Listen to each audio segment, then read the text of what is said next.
மக்களின் வங்கி கணக்கில் பணமழை பொழிய போகுது. ஆமாங்க, நீங்க கேட்டது உண்மைதான். வரப்போற சட்டசபை தேர்தலை முன்னிட்டு அதிரடியான பல திட்டங்கள் வெளியாகி இருக்கு. இதை பத்தின முழு விவரங்களை தான் இன்னைக்கு நாம பார்க்க போறோம். ஸோ வீடியோவை நீங்க கடைசி வரைக்கும் முழுசா பாருங்க. அப்பதான் என்ன சொல்றோம் அப்படிங்கிறது உங்களுக்கு மிக தெளிவா புரியும். நீங்க இப்பதான் டிடி தமிழ் அப்டேட்ஸ் சேனலை முதல் முறையா பாக்குறீங்க அப்படின்னா சப்ஸ்கிரைப் பண்ணாதவங்க இப்பவே சப்ஸ்கிரைப் பண்ணிக்கோங்க. அண்ட் கூடவே பக்கத்துல வர பெல் ஐகானையும் கிளிக் பண்ணி ஆல் அப்படிங்கிற ஆப்ஷனை செலக்ட் பண்ணி வச்சுக்கோங்க. ஸோ அப்பதான் நம்ம அடுத்தடுத்து போடக்கூடிய அனைத்து புதிய தகவல்களும் உங்களுடைய மொபைலுக்கு உடனே நோட்டிபிகேஷனா வந்து சேரும். அண்ட் வீடியோக்குள்ள போறதுக்கு முன்னாடி இந்த வீடியோ உங்களுக்கு பிடிச்சிருக்கு அப்படின்னா லைக் பட்டனை கிளிக் பண்ணி லைக் பண்ணிக்கோங்க. இந்த சட்டசபை தேர்தல் நேரத்துல அரசியல் களம் செம்ம சூடு பிடிச்சிருக்கு. இதுல என்னென்ன அறிவிப்புகள் வெளியாயிருக்கு அண்ட் எந்தெந்த திட்டங்கள் மூலமா மக்கள் வங்கி கணக்குல நேரடியா பணம் வந்து கொடுக்க போறாங்க, பணம் வந்து கிடைக்க போகுது அப்படின்ற ஃபுல் டீட்டெயில்ஸை இந்த வீடியோல தெளிவா நம்ம பார்த்துடலாம்.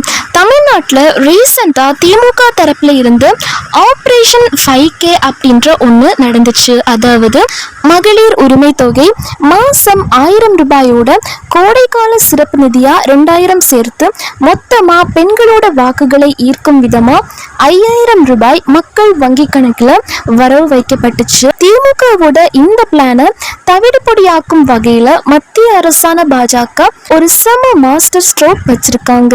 அதுதான் ஆபரேஷன் 12K. ஒரு பக்கம் மத்திய அரசு இப்படி இறங்கி அடிக்க, இன்னொரு பக்கம் நம்ம முதலமைச்சர் மு.க. ஸ்டாலின் அவர்கள் ரொம்பவே நெகிழ்ச்சியான ஒரு விஷயத்தை வந்து பகிர்ந்திருக்காரு. அவர் என்ன சொல்லியிருக்காரு அப்படின்னா, நான் 14 வயசுல இருந்தே அரசியல்ல இருக்கேன். என்னுடைய 50 ஆண்டு கால தொடர் உழைப்பால தான் ஒரு இயக்கத்தோட தலைவரா உயர்ந்திருக்கேன். சட்டமன்ற உறுப்பினரா, மேயரா, அமைச்சரா, துணை முதலமைச்சரா, எதிர்கட்சி தலைவரா இருந்து இன்னைக்கு முதலமைச்சரா இருக்கேன் அப்படின்னு பெருமையோட சொல்றேன். தமிழ்நாட்டில் நான் போகாத இடமே கிடையாது. மக்களை நேரடியா சந்திச்சிருக்கேன். அதனால அவங்களோட தேவைகள் என்னென்ன அப்படின்றத புரிஞ்சுக்கிட்டு அவங்களுக்கு என்னென்ன வேணும் அப்படின்னு ஒவ்வொரு திட்டத்தையும் நான் தீட்டுறேன். உங்களோட எதிர்காலத்தை என்ன நம்பி கொடுத்துருக்கீங்க, அதுக்கு நான் என்னைக்குமே உண்மையா இருப்பேன். என் சக்திக்கு மீறி உழைச்சிட்டு இருக்கேன் அப்படின்ற மாதிரியும் முதலமைச்சர் மு.க. ஸ்டாலின் அவர்கள் சொல்லியிருக்காங்க. இது மட்டும் இல்லாம காலை உணவு திட்டம் எந்த மாநிலத்திலும் இல்லாத ஒரு அருமையான திட்டம் அப்படின்னே சொல்லலாம். ஏன்னா வேலைக்கு போற பெண்களுக்கு, குழந்தைகளுக்கு நல்லபடியா உணவு செஞ்சு கொடுக்க முடியலையே அப்படின்ற வருத்தம் இல்லாம சத்தான உணவு சாப்பிட்டு நல்லா படிக்கலாம். சாப்பிடாம உட்கார்ந்தா படிப்பு மேல கவனம் வராது. நல்லா படிச்சாதான் வாழ்க்கையில செட்டில் ஆக முடியும். கர்ப்பிணி பெண்கள்ல இருந்து வயசான காலங்கள் வரைக்கும் யார் யாருக்கு என்னென்ன உதவிகள் பண்ணணும் அப்படின்னு யோசனை பண்ணி அவ்வளோ நல்ல விஷயங்களை முதலமைச்சர் மு.க. ஸ்டாலின் அவர்கள் பண்ணியிருக்காங்க. ஒவ்வொருத்தருக்கும் பார்த்து பார்த்து நல்ல விஷயங்களை வந்து செஞ்சிருக்காங்க. இப்போ வங்கி கணக்குல வந்துட்டு 12,000 ரூபாய் வந்து வரவு வைக்கப்பட போறதா ஒரு புதிய தகவல் ஒன்று கசிஞ்சிருக்கு. ஸோ இதற்கு பார்த்தீங்க அப்படின்னா கேஸ் மானியம், உர மானியம் மற்றும் PM கிசான் சம்மான் நிதி இப்படி பல திட்டங்கள்ல நிலுவையில இருக்கிற அத்தனை தொகையையும் ஒருங்கிணைத்து ஒரே மெகா பேக்கேஜா உங்களோட வங்கி கணக்குக்கு டைரக்டா DBT மூலமா டிரான்ஸ்ஃபர் பண்ண போறாங்களாம். இன்னும் சில நாட்கள்ல பிரதமர் மோடி இந்த அறிவிப்புகளை வந்து வெளியிடுவார் அப்படின்ற மாதிரியும் ஒரு தகவல் வந்து கசிஞ்சிருக்கு. இதுக்கான அதிகாரப்பூர்வமான மகிழ்ச்சி அறிவிப்பு வெளியாகும் அப்படின்னு ரொம்ப ஸ்ட்ராங்கா வந்து எதிர்பார்க்கப்படுது. இந்த பணத்தை வாங்க தேவையான ஆவணங்கள் என்னென்ன அப்படின்னா, PM கிசான் திட்டத்துக்கு ஆதார் கார்டு, பட்டா சிட்டா அதாவது நில ஆவணங்கள், இது வந்து கம்பல்சரி இல்லை அப்படின்னாலும் வச்சுக்கோங்க, தேவைப்படும்.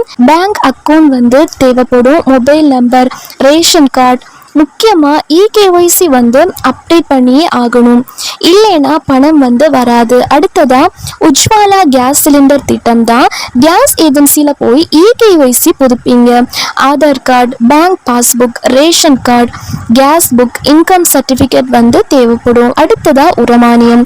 POS இபிஎஸ் மிஷின்ல கைரேகை வைக்க ஆதார் ரொம்ப முக்கியம். கூடவே ரேஷன் கார்டு, நில ஆவணங்கள், உங்க பாஸ்போர்ட் சைஸ் போட்டோ இதெல்லாம் ரெடியா வச்சுக்கோங்க. அடுத்ததா பாஜகவின் மெகா தேர்தல் வாக்குறுதிகள் என்னென்ன அப்படின்னா, இந்த சட்டசபை தேர்தல்ல எடப்பாடி பழனிசாமி அவர்களை முதலமைச்சர் வேட்பாளரா முன்னிறுத்தி அதிமுக தலைமையில பாஜக தேர்தலை சந்திக்குது. இவங்க ரிலீஸ் பண்ணிருக்க தேர்தல் அறிக்கை லிஸ்ட் பார்த்துடலாம். பெண்களுக்கு ஜாக்பாட் அப்படின்னே சொல்லலாம். குடும்ப தலைவிகள் அனைவருக்குமே மாதம் 2000 ரூபாய் உதவித்தொகை அப்படின்றது வழங்கப்படும் அப்படின்னு சொல்லியிருக்காங்க.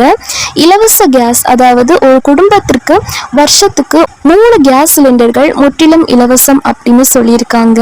அடுத்தபடியாக புதிய அரசு அமைந்தவுடன் தமிழகத்தில் உள்ள அனைத்து குடும்பங்களுக்கும் தலா ரூபாய் 10,000 உதவித்தொகை வழங்கப்படும் அப்படின்றதையும் சொல்லியிருக்காங்க. அடுத்ததா படிச்சு முடிச்சுட்டு வேலை கிடைக்காம இஎம்ஐ கட்ட முடியாம கஷ்டப்படுற இளைஞர்களுக்கு கல்வி கடன் முழுசா தள்ளுபடி அப்படின்னு சொல்லியிருக்காங்க. சோலார் மானியம், பிஎம் சூர்யாகர் திட்டத்துல இணைஞ்சிங்க அப்படின்னா மத்திய அரசு மானியத்தோடு சேர்த்து மாநில அரசு சார்பா எக்ஸ்ட்ராவா 25,000 கூடுதல் ஊக்கத்தொகை வழங்குறாங்க. அடுத்ததா முதியோர்களுக்கும் சலுகை உண்டு அப்படின்னு சொல்லியிருக்காங்க. 65 வயசான முதியோர்களுக்கு வீட்டுக்கே இலவச உடல்நல பரிசோதனை அப்படின்றதும் நடைபெறும் அப்படின்னு சொல்லியிருக்காங்க. 1,00,000 பேருக்கு 150 உள்ள காவலர்கள் எண்ணிக்கை 200 உயர்த்தப்படும் அப்படின்னு சொல்லியிருக்காங்க. போதைப் பொருள் ஒழிப்புக்கு தனித்துறை மாவட்டம் தோறும் மறுவாழ்வு மையம் அமைக்கப்படும். மதுரை எய்ம்ஸ் மற்றும் சென்னை மெட்ரோ பணிகள் அதிவேகமாக முடிக்கப்படும் அப்படின்னு சொல்லியிருக்காங்க. ஈசிஆர் ரோட்ல விபத்து சிகிச்சை மையம், 2 வீலர் ஆம்புலன்ஸ்கள் அதிகமாக்கப்படும் அப்படின்னு சொல்லியிருக்காங்க. அடுத்ததா தைப்பூசம் மாநில விழாவாக கொண்டாடப்படும். திருப்பரங்குன்றம் தீபத்தூணில் தொடர்ந்து தீபம் ஏற்றப்படும். சாதி ரீதியான மக்கள் தொகை கணக்கெடுப்பிற்கு முழு ஆதரவு அப்படின்ற மாதிரியும் சொல்லியிருக்காங்க. இந்த எலெக்ஷன் டைம்ல அறிவிப்புகள் எல்லாம் சரமாரியா வந்துட்டு இருக்கு. ஆபரேஷன் 12K மூலமா வரப்போற அந்த 12,000 ரூபாய் மற்றும் இந்த அதிரடியான தேர்தல் வாக்குறுதிகள் பத்தி நீங்க என்ன நினைக்கிறீங்க? எந்த திட்டம் உங்களுக்கு ரொம்ப யூஸ்ஃபுல்லா இருக்கும் அப்படின்றதையும் கமெண்ட்ல சொல்லிட்டு போங்க.